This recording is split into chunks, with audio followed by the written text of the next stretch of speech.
ላንቺና ላንተ ልዩ ፕሮግራም ከኢሶግ ላንቺና ላንተ በስነ ጾታ ስነ ተዋልዶ ጤናና ኤችአይቪ ኤድስ ላይ የሚያተኩር ፕሮግራም ላንቺና ላንተ ላንቺና ላንተ ላንቺና ላንተ ጤና ይስጥልኝ። በዚሁ በላንቺና ላንተ የዩቲዩብ ገጻችን ክፍል 1 ብለን ከማህፀንና ጽንስ ስፔሻሊስት ሐኪሙ ዶክተር በላይ ቤተ ማርያም ጋር ስለ መሃንነት ምንነት በሰፊው እንድናውቅ መረጃ መስጠት ጀምረን ነበር። በዚሁ ክፍል መግቢያ ይሆነን ዘንድ የተዘጋጀንበትን ነግረውንም በክፍል 2 ለመገናኘት ቀጠሮ እንደያዝን ያያችሁን ታስታውሱታላችሁ። ቀጣዩን ክፍል እንድትከታተሉት እንጋብዛችሁ።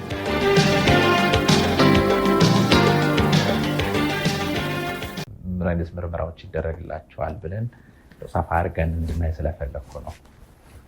ኦኬ፣ በመሃንነት ከመጡ ዘቤስት የምንለው ጥሩ የምንለው ሁለቱም ቢገኙ በጣም ጥሩ ነው። ብዙውን ጊዜ ግን የሴቷ ችግር ተብሎ ሴቷ ናት የምትመጣው። ሁለቱም ከመጡልን የምናደርገው የወንዱን አንዳንድ ሂስትሪ እንወስዳለን። ልጅ ከዚህ በፊት እንዳለው እንደሌለው፣ የግንኙነት ችግር ካለው፣ የግንኙነት ማለት ብልቱ ፍላጎት እንዳለው፣ ከፍላጎት በኋላ ደግሞ ያው ኢሬክሽን የምንለው አለ፣ ብልቱ መቆምና ኦርጋዝም የምንለው አለ። እሱን ሂስትሪውን እንወስዳለን። ችግር እንዳለን፣ ፍሪኩዌንሲው በሳምንት ስንት ጊዜ ግንኙነት ያደርጋሉና አንዳንድ ሂስትሪ ካስፈለገ ከታሪኩ ላይ እዛ አካባቢ ህመም ካለው እንደዚህ አባላዘርም እንደዚህ ኢንፌክሽንም ካለው ምናምን ወስድና ቼክ ካደረግን በኋላ ቀጥታ ቀደም እንዳልኩት የወንድ ዘር ምርመራ ስፐርም አናሊሲስ እናዝለታለን። ስፐርም አናሊሲስ ሁሉን ኢንፎርሜሽን ይሰጠናል። ስፐርም አናሊሲስ ላይ ስፐርም ምርመራው ላይ ብዙ ላቦራቶሪዎች ጋር ይሰራል። ችግር ካለ ግን ተጨማሪ ምርመራ ልናደርግ እንችላለን። ለምሳሌ በአልትራሳውንድ ውስጡን ማየት ትራንስሬክታል የምንለው አለ። የተለያዩ ፓርቶች አሉ። ለምሳሌ ፕሮስቴት ግላንድ፣ ሰሚናል ቬሲክልስ ምናምን የምንላቸው አለ እና ቴስቱን ኤኒ ፕሮብሌም አለ ኢቭን ባዮፕሲ ወይም ሌሎችም የተለያዩ ምርመራዎች ልናደርግ እንችላለን። ስፐርም አናሊሲሱ ኖርማል ግን ካገኘን በሱ በኩል ምንም እንትን የምናደርገው ነገር የለም። ለምሳሌ ቁጥሩ ካነሰ ቁጥሩ ለምሳሌ ኖርማል የምንለው 15 ሚሊዮን ነው በአንድ ሲሲ ውስጥ ስፐርም። ቁጥሩ በጣም ከቀነሰ የራሱ ሕክምና አለ ወይ መድኃኒቶች እናዝለታለን ማለት ነው። ሌሎችም ነገሮች ሞርፎሎጂ፣ ሞቲሊቲ ላይ እንደዚህ ችግር ካለ የሚታዘዙ መድኃኒቶች አሉ። በአሁኑ ጊዜ ግን በጣም ቁጥሩ ከቀነሰ እንግዲህ ኤክሲ እንደዚህ የተለያዩ የፈርቲሊቲ አድቫንስድ የሆነ ከፍ ያለ የስነ ተዋልዶ ለእርግዝና የሚረዱ ህክምናዎች አሉ። ላይክ አይቪኤፍ የምንለው አለ፣ ቴስት ቲዩብ ቤቢ በልምድ የሚባለው እሱ ሁሉ ልናዝ እንችላለን ማለት ነው። በወንድ በኩል በሴቷ በኩልም ምርመራዎች እናደርጋለን። አንደኛ ኖርማል ሩቲን ምርመራ የምንለው አለ። ላይክ ብላድ ግሩፕ 1፣ ኤችአይቪ ስታተስ፣ የጉበት ቫይረስ እንዳለ እንደሌለ ማወቅ አለብን። እንደ ቪዲአርኤል የምንለው ሌላው ኦርጋን ፋንክሽን ቴስት፣ የኩላሊት የጉበትና እንደዚህ ምርመራ፣ የደም መርጋት ችግሮች ካሏት ከዛ ጋር የሚያያዙ ሁሉ፣ ሌሎችም የምንጠረጥረው ነገር ካለ ከምንጠረጥረው ጋር የተለያዩ ምርመራ እናዛለን ማለት ነው። እሱን ኖርማሊ እናዛለን። ከዛ ወደ ሆርሞኖች እንሄዳለን። የሴቶች ሆርሞን እጥረት አለ፣ እዛ ጋር ብዙ ነገር ያሳየናል። ለምሳሌ ኦቫሪው መድከሙን ወይም እንቁላል እጥረት እንዳለው ኤፍኤስኤች የሚባል አለ፣ ፎሊኩላር ስቲሙሌቲንግ ሆርሞን፣ ኤልኤች ወይም ኤምኤች የምንለው አለ፣ አንቲሙለሪያን ሆርሞን። እዛ ጋር በማየት ማለት ነው የተወሰነ ከኦቫሪው ላይ እንቁላል የማመንጨት ችግር እንዳለ እንደሌለ ይረዳናል። ስለዚህ ያ በጣም ለኛ ይጠቅመናል። ሌላ ደግሞ ኦቭሌት አድርጋለች ወይም ደግሞ እንቁላል በየወሩ ታመነጫለች የሚለውን ደግሞ ፕሮጀስትሮን የሚባል ሆርሞን አለ። እሱን ብዙ ጊዜ በ21ኛው ቀን በ22ኛው ቀን አካባቢ ያዘን የዛን ሆርሞን መጠኑን በማየት ኦቭሌት አድርጋለች ወይም ደግሞ እንቁላል አመንጭታለች አላመነጨችም የሚለውን በዛ ማየት እንችላለን። ከዛ ውጪ ከኦቫሪው ጋር በተያያዘ አሁን በማህፀን ውስጥ የምናየው አልትራሳውንድ አለ። በዛም አይተን እንቁላል አለ የለም ወይም አንትራል ፎሊኩላር ካውንት የምንለው አለ። እንቁላል አለ የለም የሚለውንም ማየት እንችላለን ማለት ነው። ስለዚህ ስለ ኦቫሪው በዛ እንትን ማለት እንችላለን በሆርሞኖችና ሌላ በምናደርገው ፊዚካል ኤግዛሚኔሽን ኢንክሉዲንግ ተጨማሪ ደግሞ በአልትራሳውንድ ኢንፎርሜሽን ይሰጠናል ማለት ነው። ሌላው ቱቦ ላይ ችግር ካለ ነው። ቱቦ ላይ ችግር ካለ የምናዛቸው ምርመራዎች አሉ። የራጅ ምርመራ ነው፣ የማህፀን ራጅ ነው የምንለው። ያ የማህፀን ራጅ የሚያሳየን ኮንትራስት ተሰጥቶ ወይም ራዲዮ ኦፔክ በራጅ ላይ ሊወጣ የሚችል መድኃኒት በማህፀናቸው በመስጠት ያ የምንሰጠው መድኃኒት የማህፀንን ቦታ ይሞላና ከዛ ወደ ዘር ቱቦ ይሄዳል። ወደ ቱቦ ሄዶ ከቱቦም እንደገና ወጥቶ ወደ እንትን ውስጥ ይፈሳል፣ ወደ ፐልቪክ ካቪቲ ወይም ሆድ ውስጥ ይፈሳል። በዛ ጊዜ ተከታታይ ራጆች እንወስዳለን። አንደኛ ማህፀኑ ላይ እንዴት ነው ገብቷል አልገባም የሚለውን ማህፀኑንና ያንን እናጠናዋለን ማለት ነው የራሳችን እንትን። ኔክስት ደግሞ በሚቀጥለው ደግሞ የማህፀን ቱቦ ጋር ደርሷል አልደረሰም፣ ሁለቱም የማይታይ ከሆነ ዘግቷል ማለት ነው። የማህፀን ቱቦ ከታየ ግን ወደ ማህፀን ቱቦ ያ መድኃኒት ሄዷል እንላለን። ከዛ በተጨማሪ ደግሞ ተጨማሪ በመስጠትና ራጅ በማንሳት ከማህፀን ቱቦ ወደ ሆድ ውስጥ ወይም ፐልቪክ ፐሪቶን የምንለዋለን ወደዛ ከፈሰሰ በአንዱም ወይ በሁለቱም ከፈሰሰ ሁለቱም የማህፀን ቱቦ ግራም ቀኝም ክፍት ነው የሚለውን ኮንክሉዥን ወይም ደግሞ እንትን ወደዛ ግምገባ እንደርሳለን።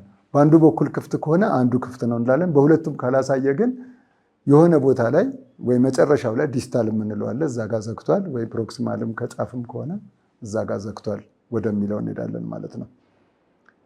ማህፀን ላይ ያለውን ችግሮች ለማየት ደግሞ ዳይሬክት አልትራሳውንድ በሆድ ላይ አልትራሳውንድ አሁን ሁሉም ሰው እንደሚያውቀው ከዛ ቀጥታ ማየት እንችላለን። ወይም ደግሞ በማህፀን ውስጥ አስገብተን ትራንስቫጂናል አልትራሳውንድ በዛ ማየት እንችላለን። ተጨማሪ ደግሞ ሃይድሮሶኖግራፊ ወይም ሳላይን ሶኖግራፊ መድኃኒት እያደረግን ውስጡን የበለጠም በዛም ወይም ደግሞ ራዲዮ ኦፔክ ነገር ሰጠንም በዛም ማየት እንችላለን ማለት ነው። በአልትራሳውንድም ተጨማሪ ማየት እንችላለን።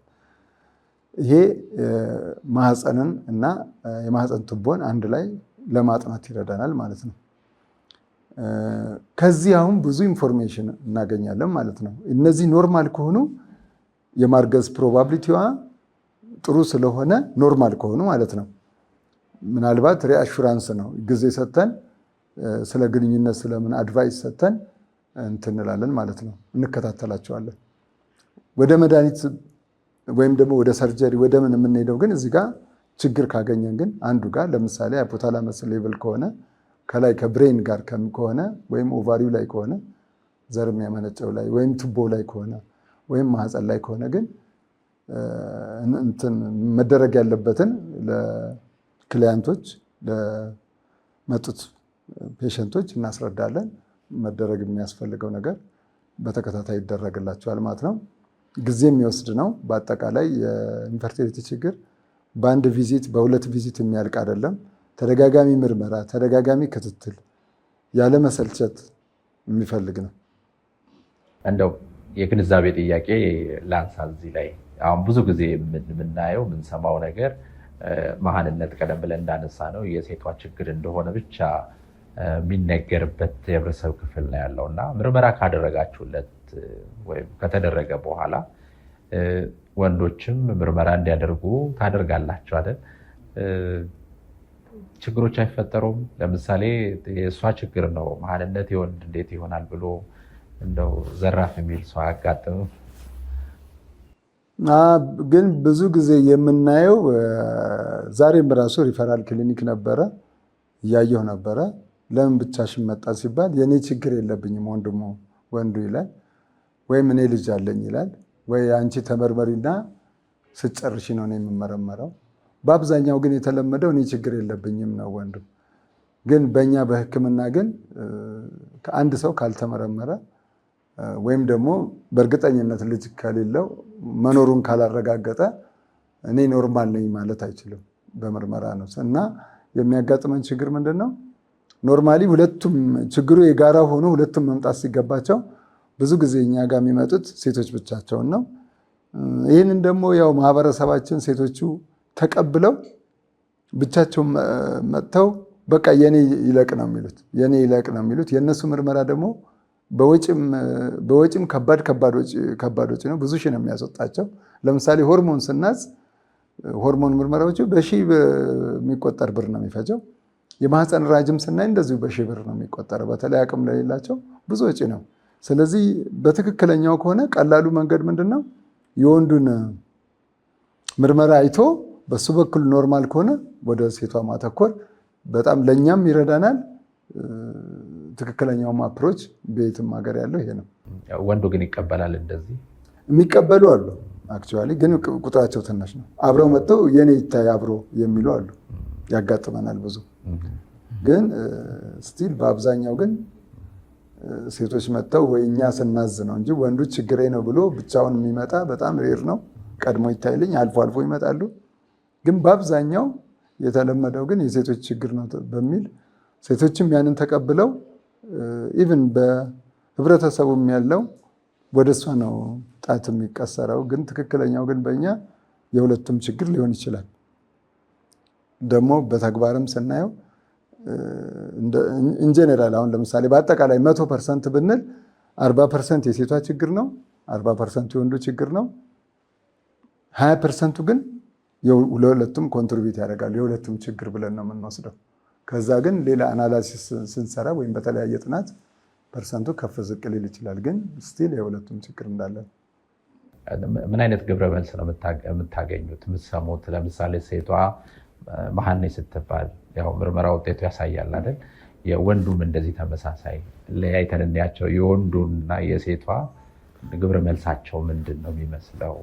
ምን አይነት ሪያክሽን ነው የሚኖራቸው? በእንግሊዝኛ ያላቸው ችግሩ ሲነገራቸው በተለይ እድሜያቸው የገፋ ከሆነ ተስፋ የመቁረጥ 40 ውስጥ ምን ውስጥ ከሆኑ ከዚህ በኋላ ያለን ቻንስ እንደዛ ነው። እና በተለይ ችግሩ ሲሪየስ ከሆነ ከባድ ከሆነ ብዙ ብር የሚጠይቅ ለምሳሌ የማህፀን ትቦ መዘጋት ከሆነ በሰርጀሪ የምናስተካክለው የተወሰነ አለ። ግን በአብዛኛው ግን በጣም ዳሜጅድ ሆነው ስለሚመጡ በጣም ተጎርቶ ስለሚመጡ ሰርጀሪ የመሳካት ቻንሱ በጣም ዝቅተኛ ነው። በፐርሰንትኛ ከ10 እስከ 20% ነው የምንወስደው በጣም የተጎዳ እና እነዚህ ያላቸው ቻንስ ምንድን ነው? ወደ አይቪኤፍ የሚባለው አይቪኤፍ ማለት በእንግሊዝኛ አብሪቬሽን ነው። ኢንቪትሮ ፈርቲላይዜሽን ኤምብሪዮ ትራንስፈር ነው። ግን ያ ማለት ምንድነው? ቴስት ቲዩብ ይሄ ከ30 ከ40 ዓመት በላይ ነው። ከ40 ዓመት በላይ ነው ከተጀመረ ማለት ነው ሳይንሱ።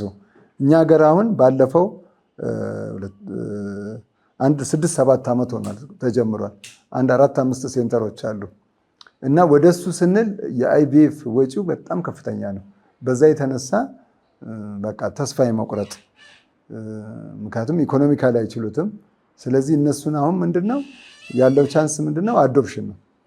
ያው የሰው ልጅ እንዲያሳድጉ እና በጣም ፊሊንግ ይኖራቸዋል፣ ስሜታቸው ይነካል። ምክንያቱም በእኛ ሀገር ልጅ በጣም አስፈላጊ ነው። በታዳጊ ሀገር አንደኛ በስራም በተለይ ወደ ገጠሩ በስራም ይረዱኛል የሚል እድሜም ቢገፋ ይጦሩኛል ብሎ የሚያስብ ስለሆነ ፈርቲሊቲ ትልቅ ኢሹ ነው።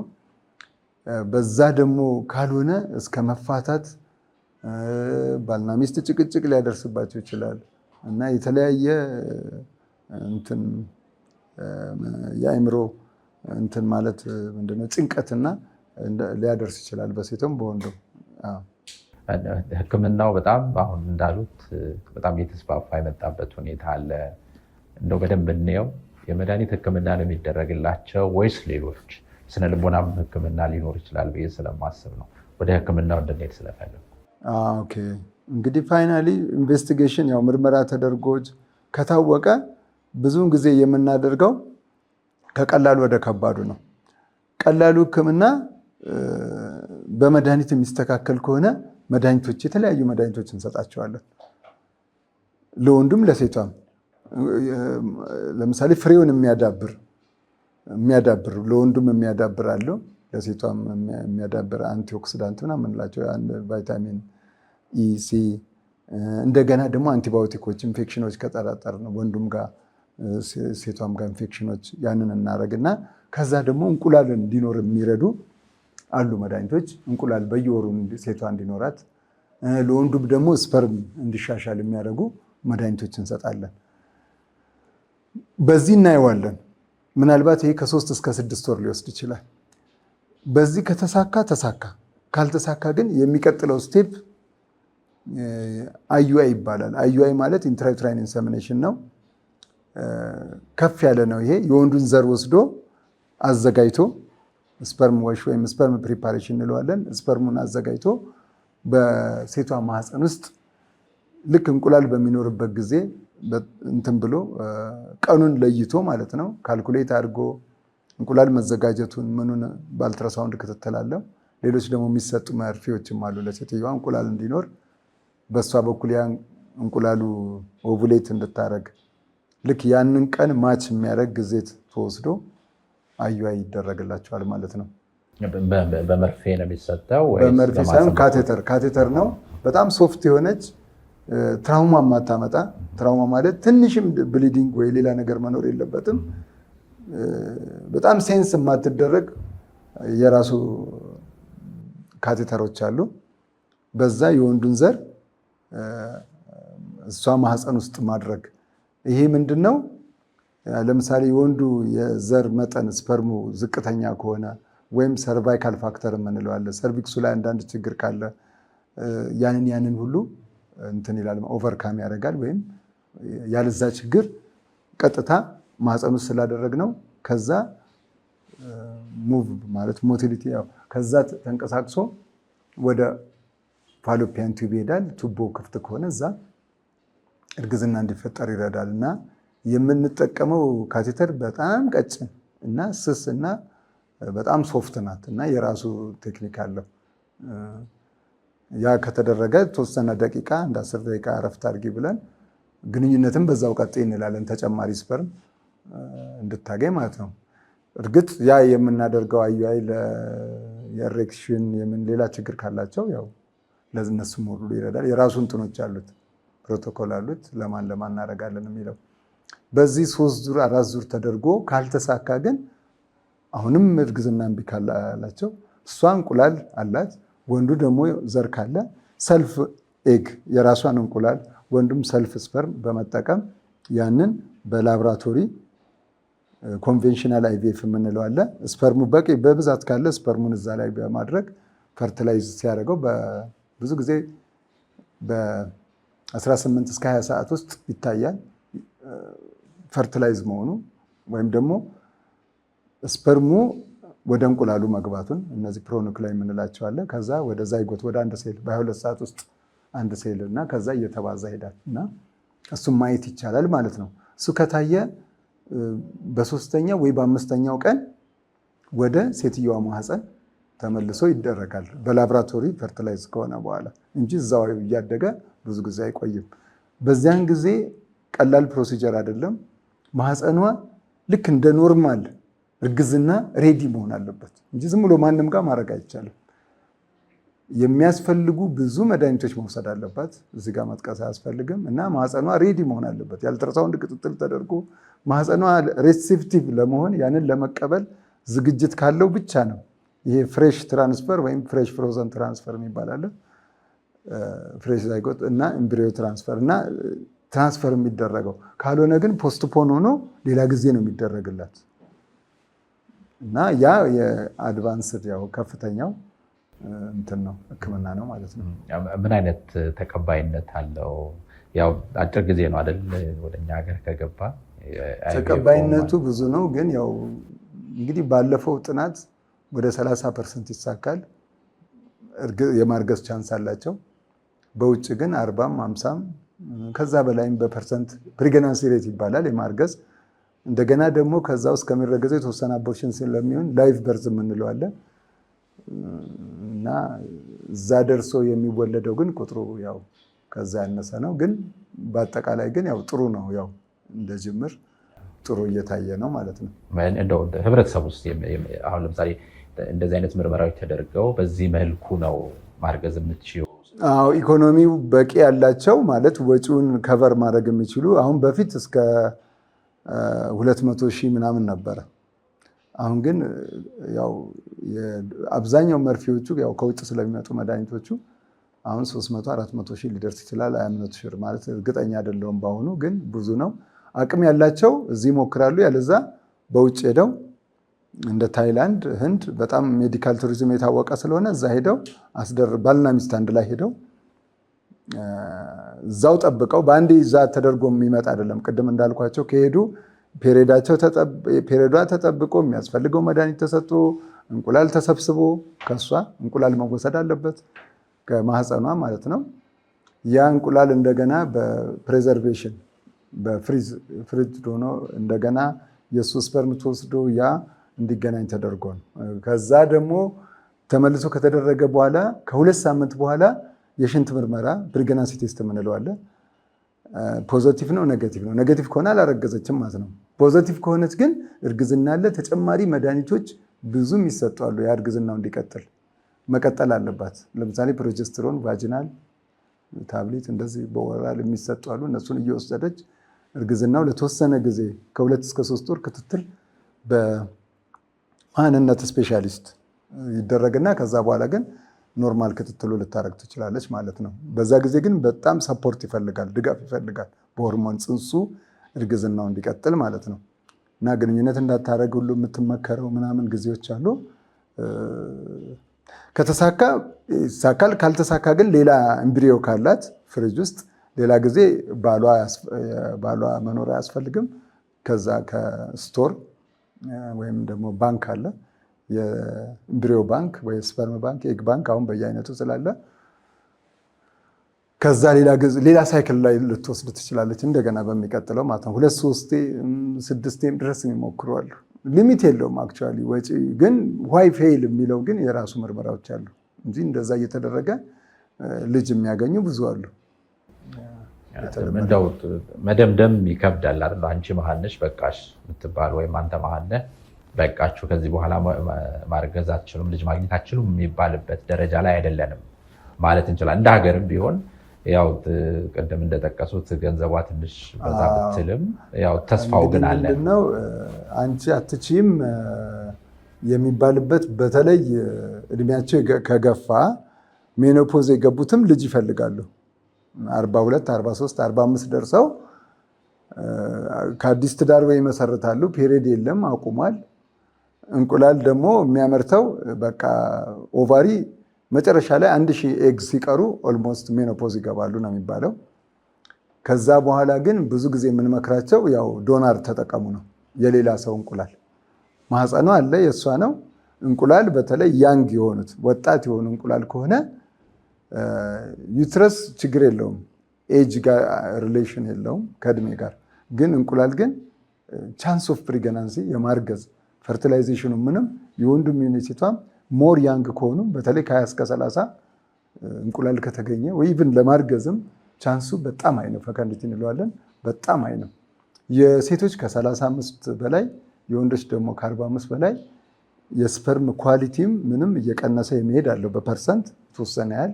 የሴቶችም ከ35 በላይ የእንቁላሉም ኳሊቲም እንደዛ እየቀነሰ ይሄዳል።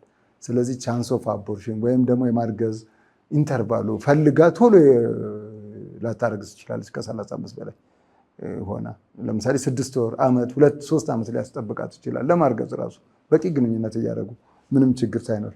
ስለዚህ ኤጅም አንድ ፋክተር ነው እድሜ ማለት ነው። ኢቭን ለወንዱም እንደዛ። እንደው ብዙ ጊዜ የምናደርገው ብዙ ጊዜ የሚታዩ በተለይ መሀንነት ላይ ብዙ የተሳሳቱ አመለካከቶች እንዳሉ እንሰማለን። ዙሪያችን ስላለ ማለት ነው አብዛኛው ነገር። እናንተ ምን አይነት የተሳሳቱ አመለካከቶች ይገጥሟችኋል? በተለይ ወደ እናንተ ሕክምና ጋር ሲመጡ እንዲሁ እንደኛም በወሬ ደግሞ የምትሰሙት በጎረቤትም በማህበራዊ ህይወትም የሚያጋጥሟቸው ነገሮች አሉ አይደል? የተሳሳቱ ነው ብለው የሚያስቧቸው አመለካከቶች አሉ። እንግዲህ እኔ ለነገሩ ይባላል በቀጥታ አላጋጠመኝም። እንደ ተሳሳተ አመለካከትም ወስደው ቅድም ያልኩትን ነው የሴቷ ችግር ነው የሚል ድፍን አድርገው እንደዚህ የሚያስቡ አሉ። እና ወንዶቹ የራሳቸውም ችግር ሆነው ወደ ሌላ ሴት ነው የሚሄዱት። በቃ እሷ ችግር ነው። ግን እዛም ሄዶ ልጅ ላይ ያገኝ ይችላል እና እንደዚህ አይነት ያጋጠሙኝ አሉ። በኋላ የራሱን ቼክ ሳረግ ሌላ አግብቶ መውለድ አቅቶታል። ቼክ ሳረግ እሱ ላይ ነው ችግሩ እና እንደዚህ እንደውም እሷ የማህፀን ራጅ ምርመራ ሁሉ ምናምን እንደዛ ከበድ ያለ ምርመራ አድርጌላት ያ ሁሉ ኖርማል ሆነ እና ነገረችኝ። ከዚህ በፊት አግብቶ እንደዚህ ታሪክ አለው እምቢ ብሎት እስቲ ያንተ ታይ ስለው መጀመሪያ ሪላክታንት ነው የሱ ለመታየት ሲታይ አዞስፐርሚክ ነው፣ ምንም ስፐርም ሴል የለውም።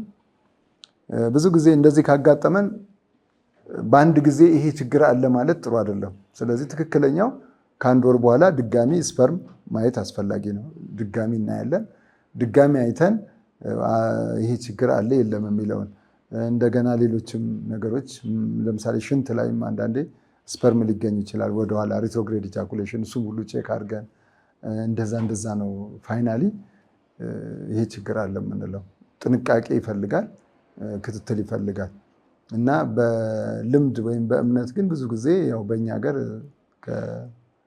በተለይ ወይም በገጠሩ አካባቢ ሊሆን ይችላል ከሴቶች ጋር የማገናኘት እና እንግዲህ አንዳንዱ ሰው ልጅ የከለከላት እንደዚህ ነው ይላሉ። የተለያየ ወሬ ሊኖር ይችላል። በእርግጠኝነት ፈጣሪ እርግማንም ነው ይባላል። ልክ ነው። እንደዛ የሚባሉ ነገሮች አሉ። ልክ ነው። እንደው ወደ መጨረሻው እንሂድና ሳትጠይቀኝ ያለፍከው ጥያቄ አለ። እንደው ህብረተሰቡም ይሄንን ነገር ቢያቅቶ ነው ብሎ የሚሉን ነገር ካለ በመጨረሻ እድሉን ልስጦት። ምንድነው ህብረተሰቡ ማወቅ ያለበት? አሁን ቅድም እንዳልኩት ቼክአፕ ማድረግ እንደውም ከተቻለ ለማርገዝ ከመሞከራቸው በፊት ቼክ ቢያደርጉ ይመከራል። ለምሳሌ አንዳንድ በሽታዎች ካሉ ለምሳሌ ስኳር ካለ የስኳር በሽታ ራሱ ከአቦርሽን ጋር ስለምናያይዘው የተወሰነ ፐርሰንት ማለት ነው። ወይም እንደዚህ ሌሎችም በሽታዎች ካሉ ሃይፐርቴንሽን የሚወስዱትም የተለያየ መድኃኒት ካሉ ያንን እየወሰዱ እንዳያረግዙ ቼክ አድርገን እጢም ካለ ምንም ካለ በቼክ አድርገው ቢያረግዙ እንመክራለን። የተሻለ ነው። ቼክ አንድ እሱ ነው እና ኤርሊ ደግሞ መታየት ከተረገዘም ቅድሚያ ወዲያውኑ መታየት። ያ ማህፀን ውስጥ ነው ከማህፀን ውጭ እርግዝናው አንድ ነው ሁለት ነው ጤነኛ ነው ወይስ ችግር አለው ወሩንም ለማወቅ ይጠቅመናል። እና ተጨማሪም ደግሞ ላይክ አንዳንድ መድኃኒቶች እንደ ፎሊክ አሲድ ልጁ ለጤናኛ እንዲሆን የሚረዱትን ሁሉ ስለምናዝ ከማርገዝ በፊት ቼክ ማድረግ ቢቻል የሐኪም ደግሞ ምክር መውሰድና ተጨማሪ የሚያስፈልጉ መድኃኒቶችን መጀመር፣ ከተረገዘም በኋላ ደግሞ ወዲያውኑ ቼክ ማድረግ ይጠቅማል ለተለያየ ነገር።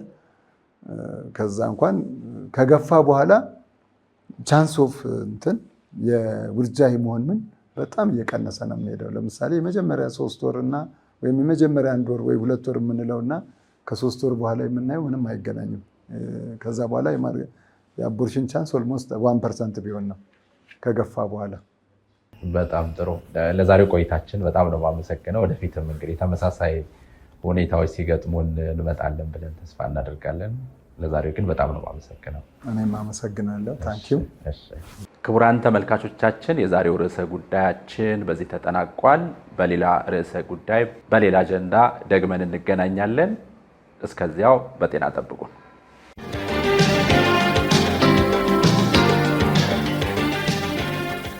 ላንቺና ላንተ ልዩ ፕሮግራም ከኢሶክ ላንቺና ላንተ በስነ ጾታ ስነ ተዋልዶ ጤናና ኤችአይቪ ኤድስ ላይ የሚያተኩር ሳምንታዊ ፕሮግራም ላንቺና ላንተ ላንቺና ላንተ ላንቺና ላንተ